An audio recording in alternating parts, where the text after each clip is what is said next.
What's good? What's good? So, Chris Paul has finally fell flat on his face to reality. The reality is Chris Paul, or Cliff Paul, if you might want to call him that, he is undoubtedly a 37-year-old point guard who seems like he's at the end of his rope. He has some great moments, but then he futtered down the stretch. This year, he's slated to make $44 million. You're not going to get that anywhere else. No NBA team, not even the Los Angeles Lakers, are stupid enough to pay $44 million for a player.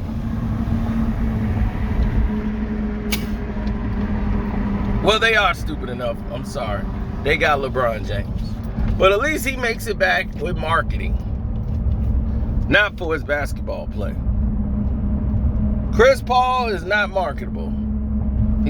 I don't know anybody who's going to State Farm for him. But let's look at the dancing or the bouncing red ball. Or the bouncing invisible ball. Chris Paul is going to be 37 going on 38 years of age. Why would you invest in a 30-plus-year-old point guard in today's NBA if you're another team? Does not make sense.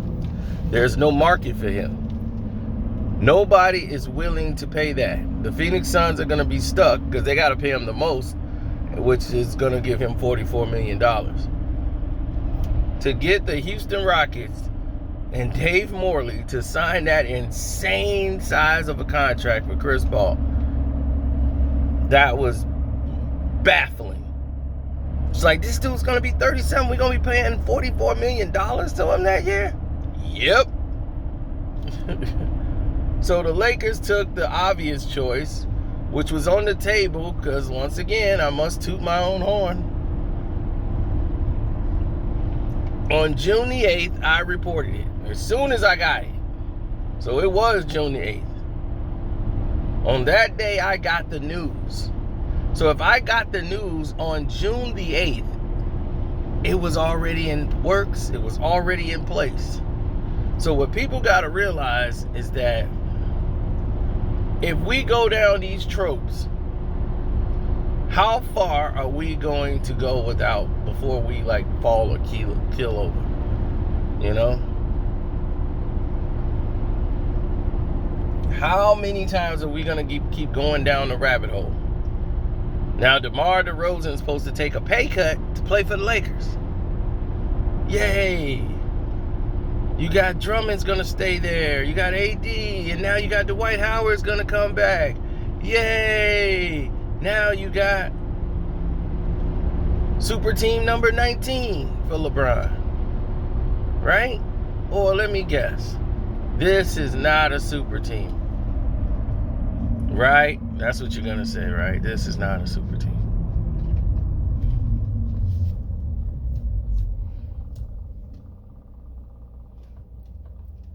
So, if this isn't a super team, what is a super team?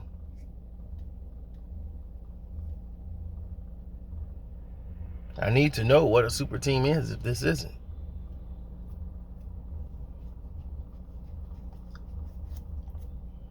And where's the outrage?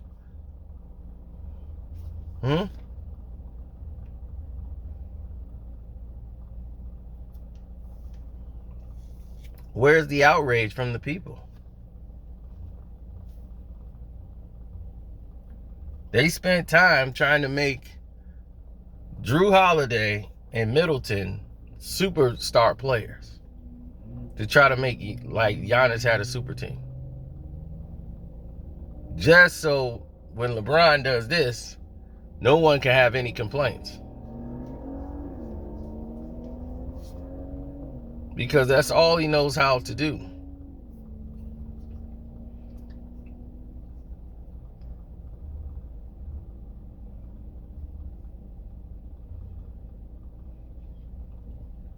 It's sickening.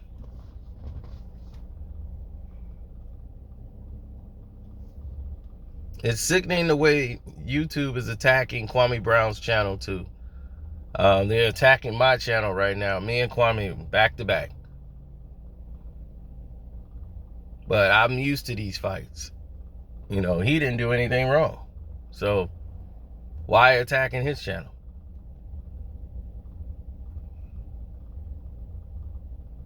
So I just don't understand it.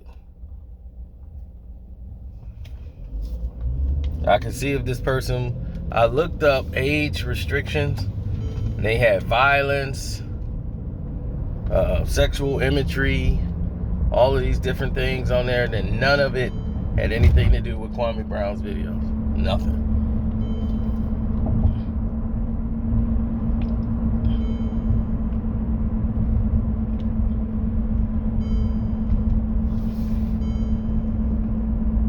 There was no nudity, no graphicness, nothing. I mean, absolutely nothing. So, from that standpoint, you know, you've seen things change and go in different directions. And it did not make sense to a lot of people, including myself. It did not make sense. And I'm sitting here talking to you now, it's right as rain. It did not make sense. Now, let's get to the gist of something else. Because I want everybody to go out and follow at Kwame Brown, Bus Life, follow Carsino for Life, that's here. Hit the button, like, subscribe. And if you're not getting notifications, hit the send feedback button on your YouTube and say, hey, what the hell? Why am I not getting my notifications from here? And put my URL in there to my channel and send it to them. Everybody needs to do that who are not getting their notifications. Every single last one of you. Because, see, they can't beat the people. You guys make it go. So when they pull these moves and these just unnecessary practices and they keep pushing the propaganda, now, are they part of the solution or part of the problem?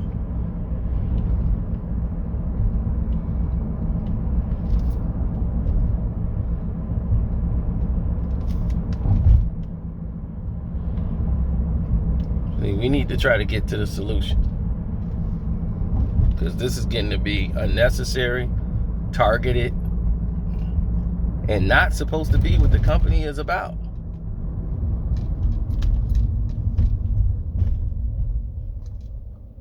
Now, back to Chris Paul. Chris Paul has been in a situation where he has been the person players most likely don't like to play with.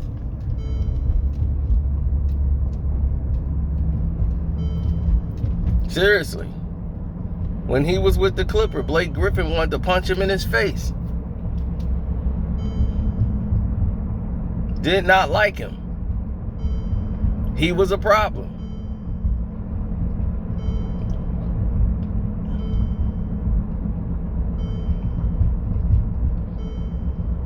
And then he went to, which way did he go? He went to Houston. James Harden said, oh no, nah, can't go another season. We know what the problem is. The problem is this guy. He's got to go. Right? They got rid of him for Russ. They played one season there and the pandemic shut them down right when they were rolling. Right when they were rolling.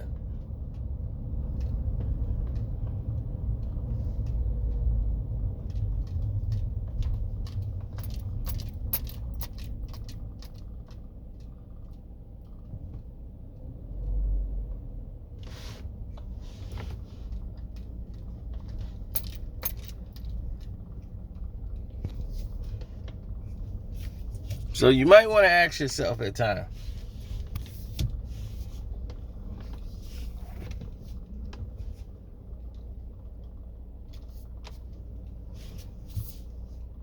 what is it exactly do you want? Because you got to get all of the baggage that comes with it.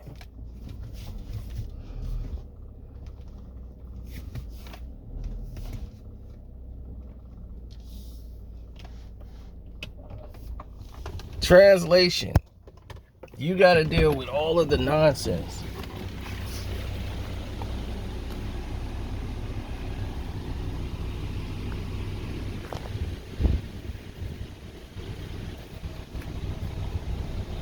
That go along with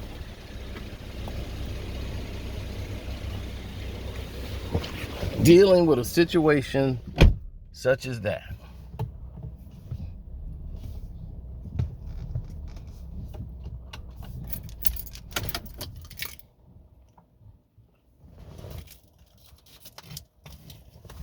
Every day. So if you're Chris Paul, this is an easy no-brainer. Take the $44 million. Well, it was looking like LeBron at first was going to pull the trigger. I'm like, I don't think they really want to play with Chris Paul. Chris has got a narcissistic, I'm the boss attitude. And as a point guard, you need to have that. And sometimes you got to also know how to balance personalities. You know, Isaiah Thomas was president of the Players Union for almost every year he was in the NBA. But once he was president of the Players Union, he knew when he was on the Pistons, there's all these personalities. And he had to balance it with everybody. Adrian Dantley was the only one because Adrian just has mental issues. And a lot of people just didn't know that until as, you know, they start moving along with Dantley, that they realized that his mental issues were a problem for everybody. He has terrible OCD, he's paranoid, and he always thinks people are out to get him. So you can only balance so much before someone had to go. Had they kept Adrian, I don't know if they would have made it. Now, you look at a team such as, let's say, in today's time, the Phoenix Suns. Devin Booker just spoke out about what Draymond told him about how hard it is to get back. Like, it's not easy to get back to the NBA Finals. You know, fans think just because you got some players, oh, you could just get back to the NBA Finals. That ain't easy. That ain't easy at all. Not for a little bit. So what you want to do is make sure you balance the equation. You want to make sure you balance the science on everything moving. Because if you don't, you're going to be in for a shock.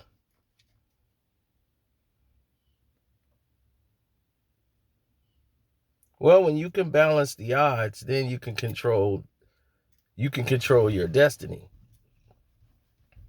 You know, you got these young guys on your team like Bridges. You got to know who to trust down the stretch. The Phoenix Suns didn't make an adjustment, really. They tried to play Giannis one-on-one and was determined that Ayton can handle the task.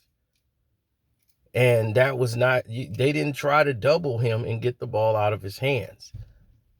They tried to do a double too late, have a guy slide over. You got to get the ball out of his hands immediately. And when he's asking for it in the post, send a double team immediately. Force someone else to be the star. You know, so they're going to have to grow from this. And that's normally how a championship does. It takes time. It's a 7-8 year journey. Like it took Giannis 7-8 years. And he won. It took Jordan 7-8 years before he won. You had Isaiah. It took him 7-8 years and he won. It's a journey. But that's where, in that struggle to get there, the frustrations and all of that, to get that release, you feel like you've accomplished something rather than everybody expecting you to win. So then you win. It's like, okay, you won. You was expected to win.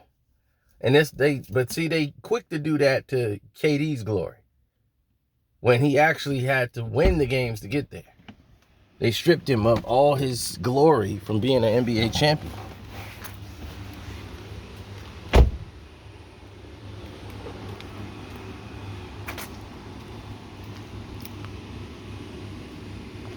Now, for me, things were always a little bit different. I didn't see things the same way as everybody else. I seen it a little different. I saw a bunch of people who didn't seem to understand what the job detailed or the respect of the game of how hard it is to get there. You have injuries. Kevin Durant was injured that year.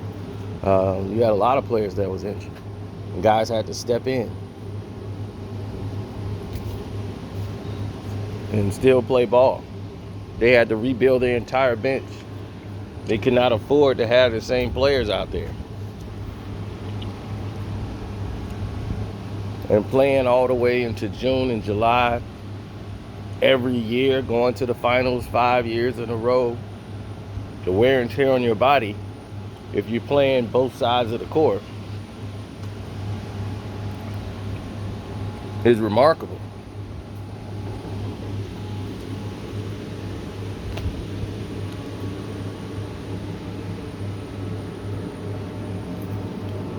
Hey.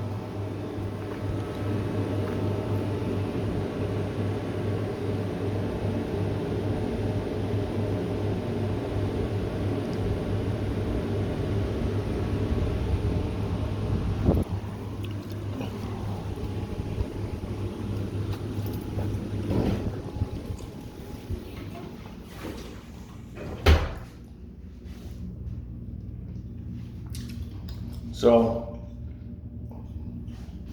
I got some fans.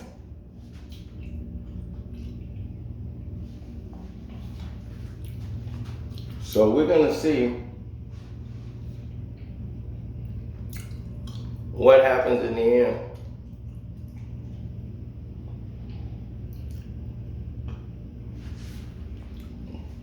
But like I said before, Chris Paul always falls out with players. Let's see what happens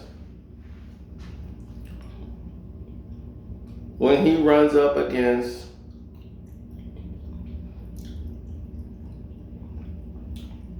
Devin Booker, and let's say the season's not kind of going like it did this year, because everybody's kind of paying attention to Phoenix this year around.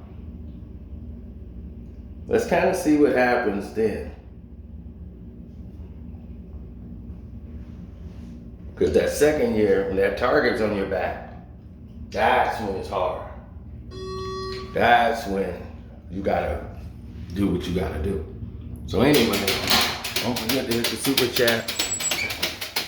Don't forget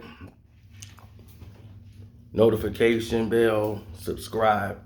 My Cash App is Carceno, Karceno. And I'm out the door.